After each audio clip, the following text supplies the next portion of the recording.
नमस्कार साथियों, दोस्तों स्वागत है आपके अपने YouTube परिवार एग्जामवीर में। मैं आपका दोस्त राहुल कुमार आपके अपने YouTube परिवार एग्जामवीर में तहे दिल से स्वागत करता हूं।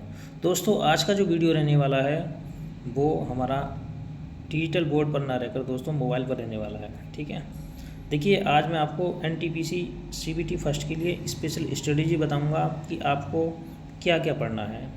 ठीक है दोस्तों, जिससे आप CBT फर्स्ट क्वालिफाई कर जाएँ। दोस्तों अगर मैं बात करूँ तो इस बार अगर कुल मिलाकर वैकेंसी की बात करते हैं तो दोस्तों 8,000 वैकेंसी ग्रेजुएशन लेवल की हैं, 8,000 प्लस, और 4,000 के समथिंग में दोस्तों अंडर ग्रेजुएट पोस्ट हैं। तो 11,000 प्लस वैकेंसी आपकी NTPC फर्स्ट में, जो कि दोस्तों बढ़कर इन फ्यूचर ज़्यादा हो सकती है। ठीक है, देखिए अगर मैं बात करूँ, मैं दोस्तों आपको NTPC 2019 का अपना स्कोर कार्ड दिखा देता हूँ प्री का, कि मेरा दोस्तों स्कोर कितना था प्री के अंदर।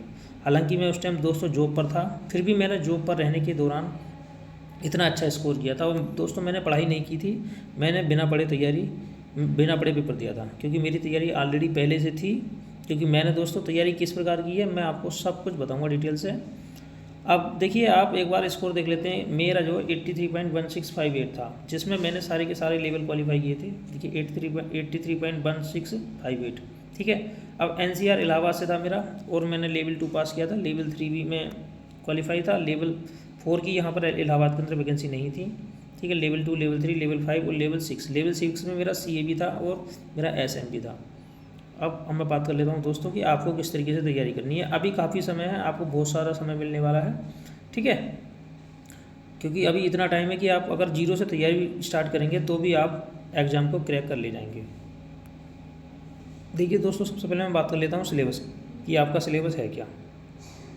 अगर दोस्तों सिलेबस की बात करी जाए तो इस बार देखिए CBT फर्स्ट के अंदर आपको मैथ के 30 क्वेश्चन मिल रहे हैं और रीजनिंग के 30 क्वेश्चन मिल रहे हैं। ये दोनों पोर्शन आपके चाबी है। ठीक है, both are key to qualify in CBT first. ये आपकी की हैं आपको CBT फर्स्ट क्वालिफाई करने के लिए। और देखिए ये CBT फर्स्ट के लिए नहीं है, ये आपके फाइनल सिलेक्शन के लिए भी एक महत्वपूर्ण भूमिका अदा करेंगे। क्योंकि आप देख सकते हैं कि 60% जो सिलेबस है वो मैथ रीजनिंग से आने वाला है।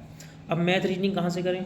ठीक है, तो आपको जो है ना सब्जेक्ट पर फोकस करने की ज़रूरत है। आपको किसी भी किताब को ज़्यादा पढ़ने की ज़रूरत नहीं है। आप जैसे RS अग्रवाल, ये किताब को अगर आप इनके खुद के तरीके से करोगे तो आपको बहुत ज़्यादा टाइम लगेगा। हालांकि रेलवे काफ़ी अच्छा टाइम देता है। 100 क्वेश्चनों के लिए 90 मिनट, मतलब 1.5 घंटा, 90 मिनट 1.5 घंटा दोस्तों टाइम रेलवे देता है। 90 मिनट देता है। 100 क्वेश्चन होते हैं, जिसमें 60 क्वेश्चन मैथ रीजनिंग के होते हैं, बाकी 40 क्वेश्चन आपके GS के आएंगे। अब देखिए 40 क्वेश्चन जो है वो मुश्किल से आपके 10 मिनट या 15 मिनट लेंगे। बाकी आप सारा टाइम मैथ रीजनिंग के अंदर लगा सकते हैं। तो इतना टफ तो है नहीं SSC की तरह। जैसे SSC के अंदर 100 क्वेश्चन होते हैं और 1 घंटा मिलता है, लेकिन यहाँ पर आपको 1.5 घंटा दोस्तों मिलने वाला है। और लेवल की अगर बात की जाए तो SSC में और जो रेलवे का लेवल है उसमें काफ़ी सारा डिफरेंस आपको देखने के लिए मिलता है। 18-20 नहीं, ऐसा समझ सकते हैं 16 और 20। लेकिन अब जो पैटर्न बदला है वो ज़्यादा बदलाव नहीं है। अब आप 18 और 20 ही समझ सकते हैं। ठीक है, वो पहले की वाली बात अलग थी। अब दोस्तों आपको मैथ क्या पढ़ना है? देखिए मैथ के लिए मैं आपको अगर सजेस्ट करूं तो दोस्तों आप SD यादव की बुक ले सकते हैं। SD यादव की बुक ले सकते हैं। बाकी दोस्तों अगर आपने किसी से पढ़ रखी है, कोचिंग कर रखी है, आपने किसी से भी कोचिंग कर रखी है, जैसे गगन प्रताप, आदित्य रंजन सर, या फिर दोस्तों आप राकेश यादव सर, अभिनय सर, पवन राव, किसी से भी आपने अगर कोचिंग कर रखी है मैथ की, आपका मैथ कंप्लीट है, तो आपको ज़्यादा चिंता करने की ज़रूरत नहीं है। आप सिर्फ फोकस कीजिए अपनी GK पर, आप फोकस कीजिए साइंस पर, आप फोकस कीजिए रीजनिंग पर। ठीक है, आपका जो पोर्शन कमज़ोर हो उस पर आप अपना ध्यान अटेंशन बढ़ा दीजिए। बाकी मैं मैथ के लिए SD यादव की जो बुक है वो काफ़ी अच्छी है रेलवे के हिसाब से। ठीक है, आप अगर नहीं करना चाहते हैं तो आप किसी का भी कोर्स ले सकते हैं। ठीक है, आप कोर्स को लीजिए और मॉक लगाइए, दबा के मॉक लगाइए, क्योंकि जब तक आप मॉक नहीं लगाओगे तब तक आपको अपनी तैयारी को इम्प्रूव करने का दोस्तों अवसर नहीं मिलेगा। आप मॉक लगाइए, जितने ज़्यादा मॉक लगा सकते हैं आप मॉक जरूर लगाइए। ठीक है, रीजनिंग के लिए आप पीयूष सर से पढ़ सकते हैं। ठीक है, बहुत सारे हैं जिनसे आप पढ़ सकते हैं, अनेकों टीचर हैं। लेकिन उसके साथ साथ में दोस्तों आपको प्रैक्टिस जरूर करनी है। जब तक आप प्रैक्टिस नहीं करोगे तब तक आप वो बेनिफिट नहीं उठा पाओगे कोचिंग से भी, क्योंकि कोचिंग सिर्फ आपको एक बार सिलेबस कंप्लीट कराती है। उसके बाद में आप जितनी ज़्यादा प्रैक्टिस करते हैं आपको उतना ज़्यादा फ़ायदा मिलता है। डेली वेज एक मॉक लगाइए विद एनालिसिस। एनालिसिस का मतलब होता है, देखिए आपने जैसे मान लीजिए भाई 100 क्वेश्चन थे, एनालिसिस क्यों ज़रूरी है? देखिए एनालिसिस इसलिए ज़रूरी है, 100 क्वेश्चन थे आपके, लेकिन मैथ रीजनिंग के 60 क्वेश्चन है, उसमें से आपके सिर्फ 40 ही हो पाए। या फिर 50 हो पाए। तो आपके 10 क्वेश्चन, अब 50 में से भी आपने सारे सही नहीं किए, तो आप ये देखेंगे कि मेरी कमजोरी किस चीज़ में है। ठीक है, आप उस चीज़ को 2 से 3 दिन बाद उस पर काम कीजिए, उस चैप्टर को बढ़िया तरीके से बढ़िया करके पढ़िए, और जिन जिन पोर्शनों के आपसे क्वेश्चन नहीं हुए हैं उन्हें गहराई से पढ़िए। ठीक है, और आप कोशिश कीजिए कि जितनी ज़्यादा आप प्रैक्टिस करोगे उतनी जल्दी दोस्तों आपका एग्ज़ाम क्लियर होगा। बस दोस्तों आपसे यही कहना है कि आप मॉक का सहारा लीजिए, जितने ज़्यादा से ज़्यादा आप मॉक लगा सकते हैं, उससे आपको अपनी कमजोरियों का पता लगेगा और उन कमजोरियों पर काम कीजिए।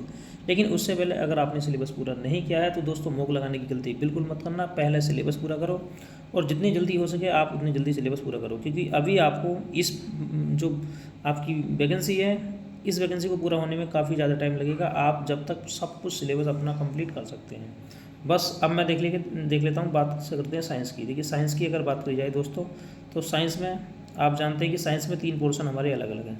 साइंस के अंदर दोस्तों 3 पोर्शन अलग अलग हैं।